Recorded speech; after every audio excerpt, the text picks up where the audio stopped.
ये जो lower limb deformity है जिसको नॉक नी भी कहते हैं, घुटना टेढ़ा होता है। नॉक नी बेसिकली ये हमारा थाई का कंपोनेंट है, लेग का नी है, तो पैर ऐसे बाहर को जाने लगता है। ओके, इंडिया में बहुत कॉमन ये प्रॉब्लम आती है कि पेरेंट्स यूजुअली लेट लेके आते हैं 12-13, जब फिर बड़ी सर्जरी चाहिए होती है, छोटी सर्जरी से हम नहीं कर पाते हैं मैनेज। पर्थी डिजीज की एक और बड़ी प्रॉब्लम है, उसमें दर्द नहीं होता है, बच्चे को कोई पेन नहीं होता, बस हल्का लंगड़ापन आने लगता है। तो अगर पेरेंट्स ये ऑब्जर्व करें कि बच्चा हल्का लंगड़ा रहा है, चाहे वो माइल्ड ही हो, तो भी कंसल्ट एन ऑर्थोपेडिक सर्जन या पीडियाट्रिक ऑर्थोपेडिक सर्जन। नॉर्मली एक बच्चा गर्दन 3 महीने पे संभालता है, 6 महीने पे बैठने लगता है, 1 साल के आसपास चलने लगता है। तो सेरेब्रल पाल्सी के बच्चे में मोस्ट ऑफ द टाइम ये सारे माइलस्टोन्स डिले हो जाते हैं।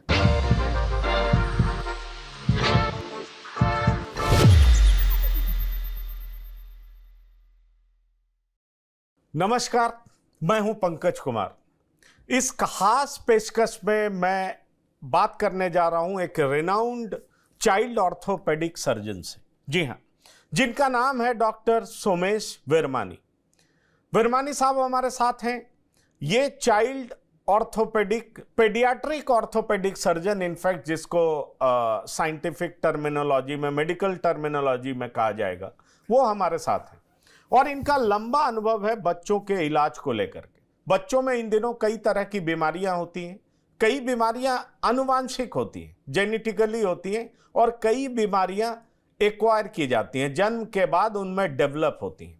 आखिरकार किस किस तरह की बीमारियां होती हैं, उससे क्या प्रिकॉशन लिया जा सकता है, उसको कैसे ट्रीट किया जा सकता है, क्योंकि छोटे शहरों में, गांव में कई ऐसे बच्चे होते हैं जिनके पेरेंट्स इग्नोरेंट होने की वजह से, उनमें अवेयरनेस की कमी होने की वजह से वो अपने बच्चों का इलाज करा नहीं पाते हैं। और उसके बाद जब बीमारी विभत्स रूप ले लेता है, तब वो डॉक्टर के पास बड़े शहरों में पहुंचते हैं। जाहिर तौर पर आज हमारे साथ डॉक्टर सोमेश विरमानी हैं, जिनके बहुत सारे परिचय हैं। मैं आपको बता दूं कि वो prestigious orthopaedic societies and organisation के मेंबर भी हैं, जिसमें Indian orthopaedic association, paediatric orthopaedic society of India, ये दोनों ऑर्गेनाइजेशन के वो सदस्य भी हैं। और साथ ही साथ मैं आपको बताना चाहूंगा कि 15 साल से ज्यादा का अनुभव इनको प्राप्त है। इन्होंने बच्चों का इलाज किया है। तो मेरा सबसे पहले डॉक्टर विरमानी, आपका TV9 पर स्वागत है। मैं सबसे पहले ये समझना चाहूंगा कि आखिरकार ऑर्थोपेडिक सर्जन और पेडियाट्रिक ऑर्थोपेडिक सर्जन में डिफरेंस क्या है? इतने स्पेशलाइजेशन की जरूरत क्या पड़ती है? क्या बच्चों के हड्डियों के इलाज में कोई डिफरेंट मैकेनिज्म इस्तेमाल करना पड़ता है? क्या वो डिफरेंट स्टडी है, या बहुत ज्यादा स्पेशलाइजेशन की वजह क्या है? फर्स्ट ऑफ ऑल थैंक्स आपके चैनल पे I will be talking to about that. So आपका जो क्वेश्चन है, पीडियाट्रिक ऑर्थोपेडिक्स अलग कैसे है?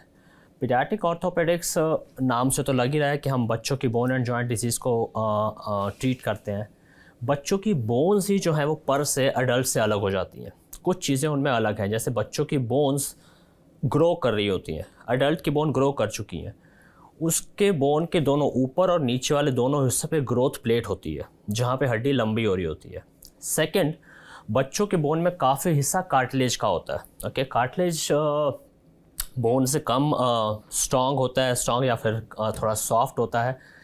वो जॉइंट की मूवमेंट में तो हेल्प करता ही है, साथ में ग्रोथ प्लेट में भी कार्टिलेज ही होता है। सो बच्चों में कोई भी अगर इन्फेक्शन होता है या कोई चोट लगती है, तो इट इज़ वेरी इम्पॉर्टेंट कि जो कार्टिलेज है या ग्रोथ प्लेट है, उसको हम एकदम मेटिकुलसली उसको वापस अपनी जगह पे लाएं। अदरवाइज़ बच्चों में आगे जाके बहुत, जो आप शुरू में कह रहे थे बच्चों की कॉमन बीमारी है, तो शॉर्टनिंग, डिफॉर्मिटीज़ बहुत कॉमन हो जाती हैं। So one thing is that. Second thing, कुछ बीमारियां पर्टिकुलरली होती ही बच्चों की हैं, लाइक जो अनुवांशिक, जिनको आप कॉन्जेंटल डिजीज़ कह रहे थे। अगर कोई बच्चा टेढ़े पैर लेके या छोटा पैर लेके पैदा हो रहा है, तो उसका ट्रीटमेंट एडल्ट पे नहीं, तभी हमें at that point of time ही हमें करना है। सेकंड, कुछ बीमारियां ऐसी होती हैं जो सिर्फ बच्चों में, जैसे पर्थीज डिजीज़ या स्लेप्ट कैपिटल फेमोरल एपिफाइसिस, वो बच्चों की ही बीमारियां हैं। और उनको, लेकिन बिकॉज बच्चों में हीलिंग पोटेंशियल बेटर है, अगर हम in that particular period of time उसको अच्छे से मैनेज कर पाते हैं, तो रिजल्ट्स काफ़ी अच्छे यूजुअली हम एक्सपेक्ट करते हैं और हम पा भी पाते हैं उनको काफ़ी अच्छे रिजल्ट्स को। सो उसके अलावा जो सेरेब्रल पाल्सी मैंने एक बात की काफ़ी कॉमन है। सेरेब्रल पाल्सी भी यूजली बच्चों में जब वो ड्यूरिंग डिलीवरी या फ्यू वीक्स आफ्टर डिलीवरी उनके ब्रेन को कुछ इंजरी हो जाती है, तो वो भी बच्चों में ही है। सो इन नटशेल मतलब बच्चों का डिजीज़ स्पेक्ट्रम भी अलग है, बोन की कॉम्पोजिशन भी अलग है, और उनकी जो ग्रोथ पोटेंशियल है वो उसके चलते हमें उसके बोन को अलग तरीके से थोड़ा ट्रीट करना पड़ता है। एंड सेकेंडली बच्चे थोड़े फॉरगिविंग भी होते हैं। अडल्ट्स में अगर कोई फ्रैक्चर है तो हमें उसको बहुत अच्छे से अलाइन करना पड़ता है, बट बच्चों में क्योंकि ग्रोथ होनी है, आगे जाके ग्रोथ के साथ काफ़ी कुछ हड्डी वो अपने आप ही सीधी हो जाएगी, तो हम काफ़ी कुछ विद इन अ लिमिट हम जानते हैं हम किस बोन में कितना डिफॉर्मिटी एक्सेप्ट कर सकते हैं, तो हम कई बार सर्जरी भी अवॉइड कर पाते हैं, पर्टिकुलर इन चिल्ड्रन। सो ये कुछ वजह हैं जिसके चलते बोन पीडियाट्रिक ऑर्थोपेडिक डिसऑर्डर बच्चों को हम अलग से ट्रीट करते हैं, और उसके लिए हमें ट्रेनिंग भी डेफिनेटली अलग से चाहिए होती है। मैं अपने एक्सपीरियंस से बता सकता हूँ क्योंकि मैं पहले दोनों एडल्ट बच्चों और बच्चों दोनों को करता था। So I was not that professional probably, लेकिन after my 3 years of specialise training in paediatric orthopaedics then I could realise कि ये अलग है, अलग फील्ड है, और अब उसके बाद मैं 15 साल उसको भी करते हुए हो गए हैं। मैं आपसे सीधा सवाल करना चाहूंगा कि बाल ऑर्थोपेडिक्स के तौर पर बच्चों में कौन कौन सी सामान्य बीमारियां बार बार सामने आई हैं? क्योंकि आपने अभी बात की सेरिब्रल पैल्सी, आपने बात की एक दो बीमारी की, और आपने बात की जो कि बहुत कॉमन है, और अगर उसका इलाज सही तरीके से मेटिकुलसली किया जाए तो वो बिल्कुल इम्प्रूव कर सकता है, रिजल्ट्स बड़े अच्छे आ सकते हैं। तो मैं चाहूँगा कि आपके जरिए दर्शकों को ये पता चल सके कि आखिरकार वो कौन सी बीमारियां हैं जो बच्चों में अक्सर होती हैं, पाई जाती हैं।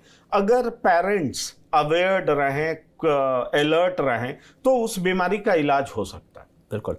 सो पीडियाट्रिक ऑर्थोपेडिक प्रैक्टिस में कॉमन बीमारियां जो हम डे टू डे बेसिस पे डील करते हैं, एक तो डिफॉर्मिटीज़, पैर का टेढ़ापन, नॉकनी बोलते हैं हम, बो लेग बोलते हैं, वो बहुत कॉमन है। उसका मोस्ट कॉमन, कई सारी वजह हैं, बट मोस्ट कॉमन कॉज उसका विटामिन डी डेफिशिएंसी है। और भी वजह हैं, विटामिन डी पूरा होते भी कई बार बच्चों का मेटाबॉलिज्म ठीक नहीं होता, तो उसकी वजह से भी टेढ़ापन आता है, number 1। Number 2, because of good NICU facilities, because कम वेट के बच्चों को भी अच्छे से हम सर्वाइव कर पा रहे हैं, इवन इन पेरिफेरी छोटी जगहों पे भी, तो सेरेब्रल पाल्सी का इंसिडेंस काफ़ी बड़ा है। उसके अलावा कॉन्जेंटल एनोमलीज, पैदाइशी बीमारियां जिनको हम कहते हैं, जो पैदा होते ही बच्चों का पैर टेढ़ा होता है, छोटा होता है, जैसे क्लब फुट एक बहुत कॉमन बीमारी है, CTEV हम उसको अपनी साइंटिफिक टर्मिनोलॉजी में बोलते हैं। उसके अलावा हिप का पैदाइशी तौर पे बाहर होना, डेवलपमेंटल डिस्प्लेजिया ऑफ हिप या कॉन्जेंटल डिसलोकेशन ऑफ हिप, वो कॉमन है। उसके अलावा और भी पैर की, हाथ की कुछ रेडियल क्लब हैंड, ऐसी कुछ पैदाइशी बीमारियां हैं। 2 और बीमारियां जिनका मैंने पहले भी नाम लिया, परथिस डिजीज़, वो भी अल्लाह से कि बहुत ही कॉमन है, but that's also one of the common disease which we deal in paediatric orthopaedics regularly on a day to day basis. Right. तो ये परथिस में होता क्या है दरअसल, क्या सिम्टम्स होते हैं जो आप रेगुलर बेसिस पे डील करते हैं? और साथ ही साथ मैं ये भी चाहूंगा कि ये लोअर लिम्ब डिफॉर्मिटी, ये तो कॉन्जेनिटल है नहीं, तो ये जो लोअर लिम्ब डिफॉर्मिटी है, जिसको नॉक नी भी कहते हैं, घुटना टेढ़ा होता है, तो एक तो आनुवांशिक बीमारी है, कॉन्जेनिटल डिजीज है, एक बड़े होने के बाद होता है। तो इन दोनों में जरा डिफ्रेंशिएट करके बताइए, जो परथिस जिसको आप कहते हैं कि कॉमनली डील करते हैं, वो किस चीज की वजह से होता है, क्यों होता है, क्या अवेयर्ड पेरेंट्स जो हों, क्या उनके बच्चों में इस तरह की समस्या नहीं होती, और होती है तो उसकी पहचान कैसे करें, और फौरन आप जैसे डॉक्टर के पास कैसे पहुंचा जाए? एक तो ये बात है। और दूसरी बात ये है कि जो बच्चे थोड़े ग्रोन अप हो जाते हैं, बड़े हो जाते हैं, जिनके घुटने टेढ़े हो जाते हैं, जिसको हम लोअर लिम्ब डिफॉर्मिटी से ग्रसित बताते हैं, जिसको हम मेडिकल टर्मिनोलॉजी में नॉक नी कहते हैं, उसको कैसे पहचाना जाए? उसके सिम्टम्स किस तरह के होते हैं कि वो देखते ही लगे कि इस तरह की बीमारी हो रही है और हमें फौरन किसी पेडियाट्रिक ऑर्थोपेडिशियन के पास जाना चाहिए? आपने बहुत दो रेलेवेंट अच्छे क्वेश्चंस पूछे हैं, I am happy for that. दो अलग अलग हैं पर सबसे पहले मैं नॉक नी बताता हूँ क्योंकि ज़्यादा कॉमन है। नॉक नी बेसिकली ये हमारा थाई का कॉम्पोनेंट है, लेग का नी है, तो पैर ऐसे बाहर को जाने लगता है। ओके, नॉक नी काफ़ी कॉमन है और जैसे मैंने पहले बताया vitamin D deficiency, vitamin D का बॉडी में कम होना सबसे बड़ा रीज़न है उसका। विटामिन डी बोन कैल्शियम की अब्जॉर्प्शन के लिए चाहिए होता है बॉडी में, जो हम दूध से या व्हाटएवर सोर्सेज से हम कैल्शियम ले रहे हैं उसकी अब्जॉर्प्शन में विटामिन डी हेल्प करता है। अगर किसी वजह से बच्चे के बॉडी में विटामिन डी कम है तो कैल्शियम की अब्जॉर्प्शन घट जाती है, और वो घटती है कैल्शियम फिर आगे बोन के मेटाबॉलिज्म और बोन की स्ट्रेंथ और बोन की लेंथ बढ़ाने के लिए चाहिए, तो बोन वीक होती है। एंड देन सब्सिक्वेंटली जैसे बच्चा चलता है तो वो टेढ़ापन आने लगता है। इसका कॉमन प्रेजेंटेशन डेफिनेटली टेढ़ा दिखने लगता है बच्चा, तो वो एक इम्पॉर्टेंट है। ऑल तो शुरू में बहुत कम होता है और बच्चे पेरेंट्स कई बार नोट नहीं कर पाते हैं, बट एज यू सेड के समय पे आना नॉक नी, ऑल तो सभी बीमारियों पर नॉक नी में बहुत हेल्पफुल हो सकता है बच्चे के लिए। छोटे बच्चों में लाइक 5, 7, 8 साल तक भी हम ज़्यादातर कुछ नहीं करते हैं, सिर्फ अगर विटामिन डी की कमी से, और कोई कमी नहीं है। फर्स्ट स्टेप तो ये होता है कि हम देखते हैं किस वजह से है। लेट से विटामिन डी की कमी निकल के आई तो 5, 7, 8 साल तक हम कुछ नहीं करेंगे, सिर्फ विटामिन डी देंगे एंड विल वेट, क्योंकि बच्चे की उसके बाद काफ़ी ग्रोथ पोटेंशियल अभी है। 2, 4 साल जब विटामिन डी हम दे देंगे तो वो अपने आप सीधा हो जाएगा। प्रॉब्लम 8 साल के बाद आने लगती है या 9 साल के बाद, 8 साल के बाद जब टेढ़ा है वो बच्चा, अब ग्रोथ पोटेंशियल बहुत कम बचा है। 2 साल 3 साल, लड़कियों में 2-3 साल और लड़कों में भी थोड़ा सा ज़्यादा, तो लड़कों में थोड़ा ज़्यादा वेट कर सकते हैं। तो अगर पेरेंट्स उस स्टेज पे हम मेरे पास ले आते हैं बच्चे को, तो it's easy for me to manage, because एक बहुत छोटी सी, जिसको हम मिनिमली इन्वेजिव सर्जरी कहते हैं, उससे हम उसको करेक्ट कर सकते हैं। बट इंडिया में बहुत कॉमन ये प्रॉब्लम आती है कि पेरेंट्स यूजुअली लेट लेके आते हैं, 12-13, जब फिर बड़ी सर्जरी चाहिए होती है, छोटी सर्जरी से हम नहीं कर पाते हैं manage. So through this interview, through this channel, I would like to मैं सभी पेरेंट्स को ये मैसेज देना चाहूँगा कि अगर आपको कभी भी ऐसा लगे कि बच्चों की बोन्स में, पैरों में पर्टिकुलरली कोई टेढ़ापन, चाहे वो नॉक नी या फिर बो लेग है, तो आप उनको जल्दी लेके आएँ, consult an orthopaedic surgeon, whatever is required that can be done and manage at that stage. Now coming to your second part, you asked about Perthes disease. Perthes disease hip की disease है, वो जो कूल्हे के जोड़ की disease है, उसमें कूल्हे का जो गोला है उसकी ब्लड सप्लाई घट जाती है, और ब्लड सप्लाई घटने की वजह से वो कूला ऐसे, दैट्स अ ग्लोबुलर, ऐसे स्फेरिकल बॉल के जैसा होता है, और अगर ब्लड सप्लाई घट जाती है तो वो पिचकने लगता है, फ्लैट हो जाता है, तो एक बॉल से वो पिचकने लगता है। तो बट बच्चों में क्योंकि हीलिंग कैपेसिटी बेटर होती है, अगर उसकी एज 6-7-8 साल तक है तो वो खून का दौरा वापस भी आता है और वो फ्लैट से वापस गोल हो जाता है। तो as a paediatric orthopaedic surgeon मेरा काम क्या है कि वो जो 2 या 2.5 साल तक हो, पहले फ्लैट होकर वापस गोल होने वाला है, उस समय तक उस गोले को या उस हिप जॉइंट को प्रिजर्व रखना। तो फिर वही बात, लेकिन अगर पेरेंट्स लेट लाएंगे तो हमारे लिए मुश्किल हो जाता है। और पर्थीज डिजीज़ की एक और बड़ी प्रॉब्लम है, उसमें दर्द नहीं होता है, बच्चे को कोई पेन नहीं होता, बस हल्का लंगड़ापन आने लगता है। तो अगर पेरेंट्स ये ऑब्जर्व करें कि बच्चा हल्का लंगड़ा रहा है, चाहे वो माइल्ड ही हो, तो भी कंसल्ट एन ऑर्थोपेडिक सर्जन या paediatric orthopaedic surgeon, let them assess and decide कि कुछ ट्रीटमेंट की ज़रूरत है या नहीं है। एक और बीमारी की हमने चर्चा की, वो है सेरेब्रल पैल्सी, एक ऐसी बीमारी जिसमें बच्चों के लिए ही नहीं बल्कि उनके माता पिता और परिवार के लिए भी समस्याएं होती हैं। इन बच्चों के लिए भविष्य में क्या इलाज और सुधार की संभावना हो सकती है, क्योंकि सेरिब्रल पैल्सी भी बहुत कॉमनली सुना जाता है। आखिरकार ये किस तरह की बीमारी है? क्या ये कॉन्जेनिटल है या जन्म के बाद होता है, बच्चे बड़े होते हैं तब होता है? और ये बीमारी होती है तो इसके सिम्टम्स क्या होते हैं, कैसे इसको पहचाना जाए, ताकि हम अपने दर्शकों को बता सकें और वो अवेयर हो सकें, जान सकें और फौरन आप जैसे डॉक्टर को कंसल्ट कर सकें। बिल्कुल। सो सेरेब्रल पाल्सी का इंसिडेंस पे पिछले कुछ सालों में बढ़ा है। वजह क्या है उसकी? प्रॉब्लम बिकॉज सेरेब्रल पाल्सी होती क्या, पहले मैं आपको वो बताऊंगा।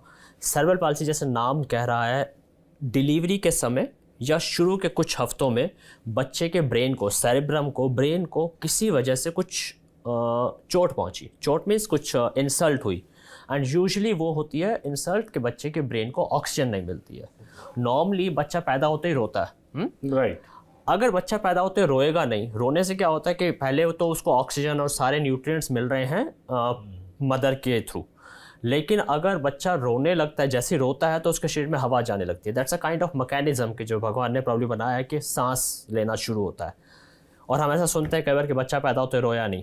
अगर बच्चा रोएगा नहीं तो ऑक्सीजन नहीं जाएगी, ऑक्सीजन नहीं जाएगी बॉडी में तो बाकी ऑर्गन्स फिर भी कुछ मिनट्स तक प्रोबेबली उसको सह सकते हैं, बट ब्रेन को 3 या 4 मिनट में ऑक्सीजन चाहिए।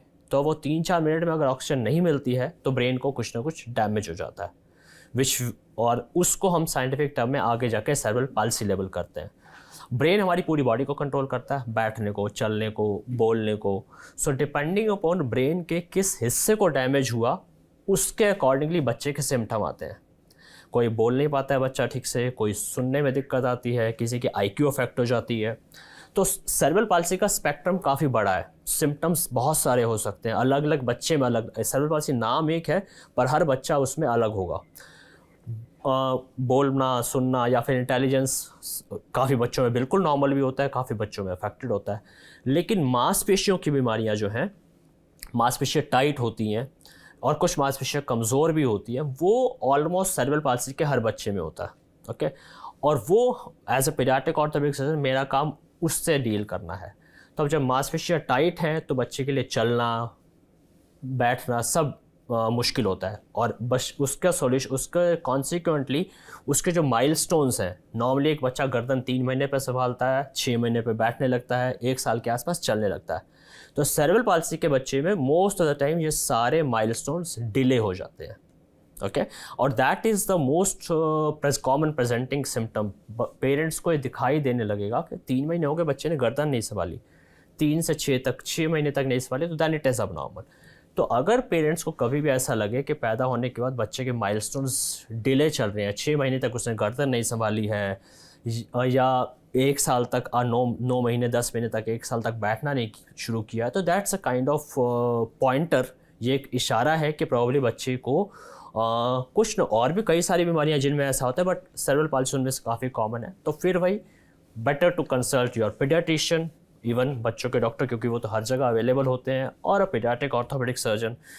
बिकॉज सेरेब्रल पाल्सी में फिर वही बात है कि अगर हम जितना जल्दी ट्रीटमेंट स्टार्ट करेंगे उतना हम आगे प्रॉब्लम्स को बचा पाएंगे। क्योंकि अगर मसल्स टाइट काफ़ी लंबे समय तक एक्ट करेंगी, जिस मसल ने ऐसे एक्ट करना था वो टेढ़ी चलेगी तो हड्डी को भी टेढ़ा कर देगी, देन प्रॉब्लम्स मल्टीफोल्ड बढ़ जाती हैं। राइट डॉक्टर, आपने और भी तरह की बीमारियों का इलाज किया होगा, क्योंकि अगर हम नाम की बात करें तो SCFE, CTEV, CVT, radial club hand, CDK, ये किस तरह की बीमारी है?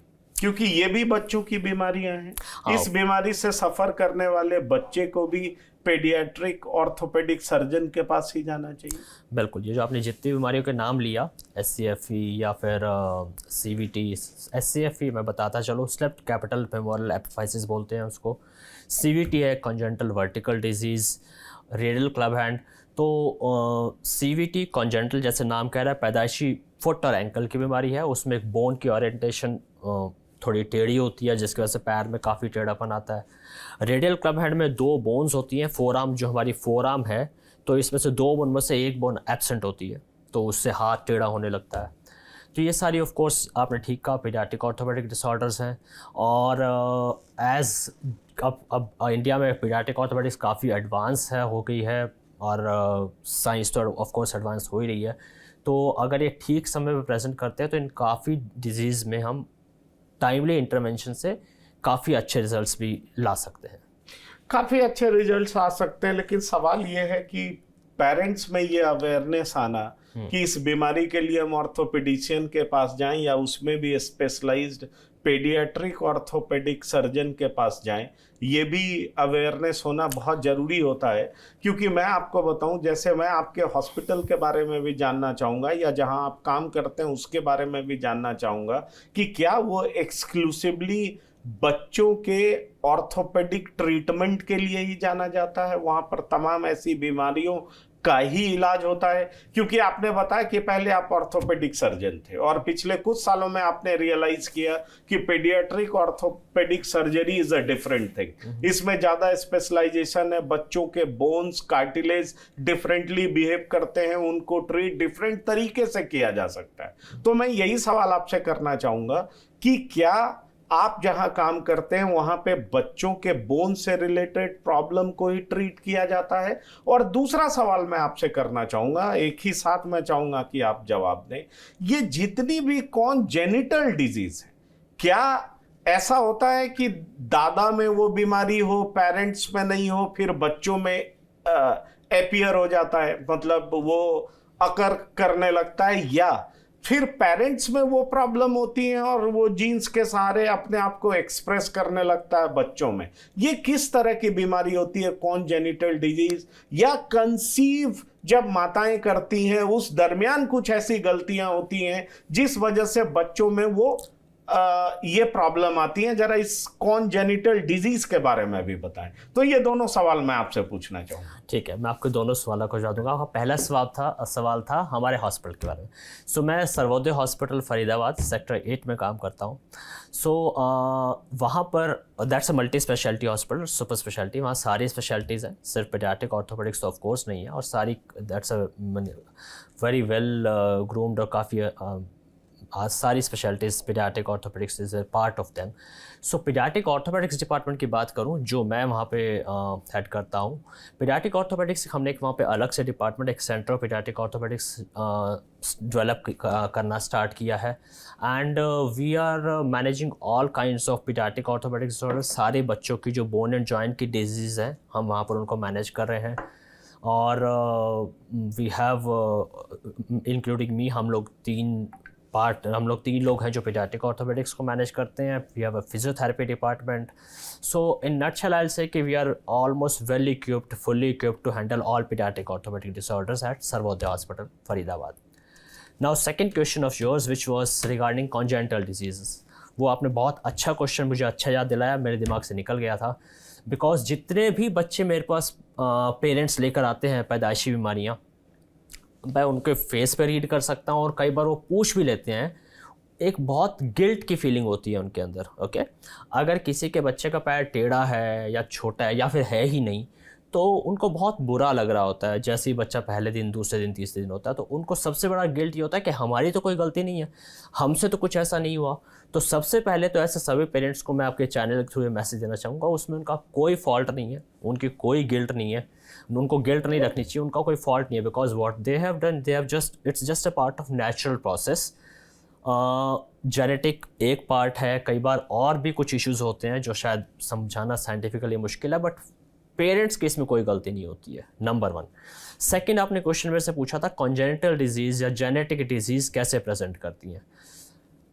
जेनेटिक डिजीज़ डोमिनेंट, रिसेसिव, दो तरह की होती है। तो कई बार तो ऐसा होता है कि पूरी फैमिली में रन कर रही होती है कि दादा को भी, फादर को भी, फिर बच्चे को भी, या फिर मदर को और बच्चों को है।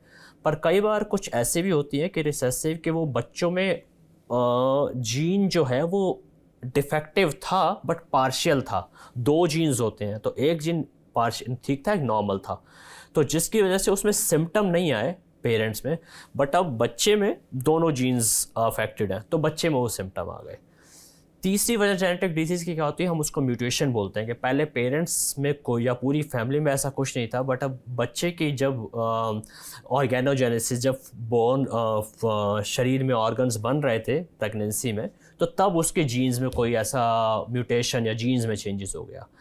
सो ऐसा ज़रूरी नहीं है कि पहले फैमिली में भी होगा तो ही आएगा, बट जीन्स में कैसा डिफेक्ट है उस पर डिपेंड करेगा। उस पर डिपेंड करेगा। मैंने इसलिए ऐसा सवाल किया क्योंकि कई सारी बीमारियां अगर आप उसके बारे में जाने तो पता चलता है कि वो दादा में था, पेरेंट्स में रिसेसिव रह गया और बच्चों में फिर से एक्सप्रेसिव हो गया, डोर्मेंट हो गया। तो ये जेनेटिक्स में पढ़ाया भी जाता है कि इस तरह की बातें होती हैं। चलिए, आपने बहुत अच्छे से बताया। अब साथ ही साथ मैं आपसे एक सवाल और करना चाहूंगा कि एक जनरल पेरेंट्स को जिनके बच्चे ठीक ठाक पैदा होते हैं, उनको अपने बच्चों के बोन के लिए क्या केयर करना चाहिए? क्योंकि सोसाइटी में बहुत तरह की भ्रांति है एक बहुत सारे लोग कहते हैं वीकेंड डाइट शुरू कर दो, दूध मत पिलाओ। कई जगह पे बातें चलती है कि बहुत ज़्यादा आप कैल्शियम मत दो, उससे भी बहुत सारी प्रॉब्लम्स होने लगती हैं। तो बहुत तरह का कंफ्यूजन होता है। अगर आप कैल्शियम नहीं देते हो, दूध नहीं देते हो, तो क्या बोन मजबूत रह पाएगा, ये भी सवाल बहुत उठता है। आजकल बच्चे ज़्यादातर टाइम एसी में रहते हैं, उससे बोन्स कितना इफेक्टेड होता है, वो भी एक बड़ा सवाल है। तीसरा सवाल ये है कि जिनके बच्चे ठीक भी हैं, हेल्दी भी हैं, उनको, और वो ग्रो कर रहे हो, अपने बच्चों को ग्रूम कर रहे हो, तो उनको अपने बच्चों को ठीक ठाक रखने के लिए क्या टेक केयर करना चाहिए, क्या ध्यान में रखना चाहिए। मुझे लगता है हमारे दर्शक ये बात जरूर जानना चाहे होंगे कि एक नॉर्मल बच्चों के पेरेंट्स को अपने बच्चों की ग्रूमिंग के लिए क्या विशेष ध्यान रखना चाहिए, खान पान में क्या ध्यान रखना चाहिए, साथ ही साथ ये एसी और तमाम चीज़ों को लेकर के उस पर भी कितना ध्यान देना चाहिए, क्योंकि बहुत तरह की भ्रांतियां, इसलिए मैं ये आपसे समझना चाहूँगा। बिल्कुल। देखिए, मैंने जैसे बताया विटामिन डी डेफिशिएंसी बहुत कॉमन है, एक तो वो इम्पॉर्टेंट है। एक और इम्पॉर्टेंट चीज़ जो मैं अपनी डे टू डे प्रैक्टिस में पिछले कुछ सालों से ज़्यादा देख रहा हूँ, बच्चों में ओवरवेट और ओबेसिटी की प्रॉब्लम बहुत ज़्यादा बढ़ रही है। उसकी 2-3 वजह हैं। Fast food, junk food is one of the major reason. Sugar content of food जो हमारे हर फूड में है वो एक रीज़न है। तीसरा फिज़िकल इनएक्टिविटी। अगर मैं हर डे टू डे अपनी ओपीडी में हर दूसरे बच्चे के बात बोल रहा होता हूँ और आपके थ्रू शायद मैं काफ़ी सारे पेरेंट्स और बच्चों तक पहुँच पाऊँगा, तो मैं 2-3 बातें ज़रूर कहना चाहूँगा। नंबर 1, बच्चों को सन एक्सपोजर बहुत इंपॉर्टेंट है। विटामिन डी डेफिशिएंसी मैंने बताया बहुत कॉमन है। विटामिन डी के कुछ सोर्सेज ये हैं हमारे पास। Good sources milk and milk products like milk, curd, cheese. लेकिन अडल्ट्रेशन और उस सब के चलते प्रॉब्ली उसमें भी we can not fully rely. But sunlight is a very good source of vitamin D, और उसकी कुछ कंडीशंस होती हैं। प्रेफर टाइम जिससे विटामिन डी अच्छा बनता है वो कहा जाता है 10 से 3 बजे, पर बहुत तेज़ धूप भी है। दूसरा एक direct skin exposure to sunlight. तो मैं बहुत बार पेरेंट्स को बताता हूँ कि 10-11 के आसपास बच्चों को 10 मिनट 15 मिनट जितना भी कर सके, डिपेंडिंग ऑन कितनी तेज़ धूप है, उनको कम से कम कपड़ों में धूप में थोड़ा एक्सपोजर दो, ताकि डायरेक्ट स्किन का एक्सपोजर हो तो विटामिन डी बनेगा। Number 1। Second, physical activity, keep them active in sports so that overweight और ओबेसिटी जो हमने कई सारे डिजीज़ डिस्कस की उनमें ओवरवेट और उसका भी रोल होता है, जैसे स्लिप कैपिटल फीमोरल एपिफाइसिस में। और अदरवाइज भी, बिकॉज ये तक पीडियाट्रिक ऑर्थोपेडिक्स एक स्ट्रीम है, पर अगर as a whole body, holistic body की हम बात करें तो भी ओवरवेट और obesity is a major deterrent for a good health. Keep them physically active. Junk food, sugar content of food should be reduce to a minimum. And of course अगर हम active रखते हैं, इन चीज़ों का ध्यान रखेंगे, तो I think we can take care of our kids in very good way. तो थैंक यू डॉक्टर, आपने आज बहुत सारी महत्वपूर्ण जानकारियां दी, और मुझे लगता है कि हमारे दर्शक जब ये वीडियो देखेंगे तो निश्चित तौर पर अपने बच्चों का प्रॉपर केयर करेंगे, और उन्हें बहुत सारी जानकारियां मिल सकेंगी कि बच्चों में किस किस तरह की बीमारी हो सकती है। जो पेरेंट्स बनने वाले हैं उन्हें भी पता चलेगा कि आखिरकार कॉन्जेनिटल डिजीज भी किस तरह की होती हैं, या बच्चे पैदा होते हुए भी, जैसे आपने सेरिब्रल पैल्सी की बात की, तो उस तरह की भी बीमारी हो सकती है और क्यों हो सकती है। लेकिन आपने एक बहुत अच्छी बात कही कि किसी भी पेरेंट्स को गिल्ट फीलिंग रखने की ज़रूरत नहीं है, क्योंकि अगर बच्चों में किसी तरह की बीमारी होती भी है तो उनमें किसी तरह का गिल्ट होना नहीं चाहिए। फौरन उन्हें बेहतर डॉक्टर से संपर्क करना चाहिए, और डॉक्टर सोमेश विरमानी जैसे डॉक्टर जिन्होंने अपनी प्रैक्टिस को बिल्कुल पूरे तरीके से बच्चों के लिए डिवोट कर दिया है, समर्पित कर दिया है, तो निश्चित तौर पर ये उसके लिए बहुत हेल्पफुल हो सकते हैं। या ऐसे पेडियाट्रिक ऑर्थोपेडिक सर्जन बहुत हेल्पफुल हो सकते हैं अगर आपके बच्चों में इस तरह की कोई भी बीमारी या उसके लक्षण दिखाई पड़ते हैं। तो डॉक्टर सोमेश विरमानी, हमारे साथ शामिल होने के लिए, इस प्रोग्राम में ज्वाइन करने के लिए बहुत बहुत धन्यवाद, शुक्रिया। तो इस विशेष पेशकश में इतना ही। TV9 पर आप लगातार जुड़े रहिए लेटेस्ट अपडेट के लिए, ताजा तरीन खबरों के लिए। धन्यवाद, नमस्कार।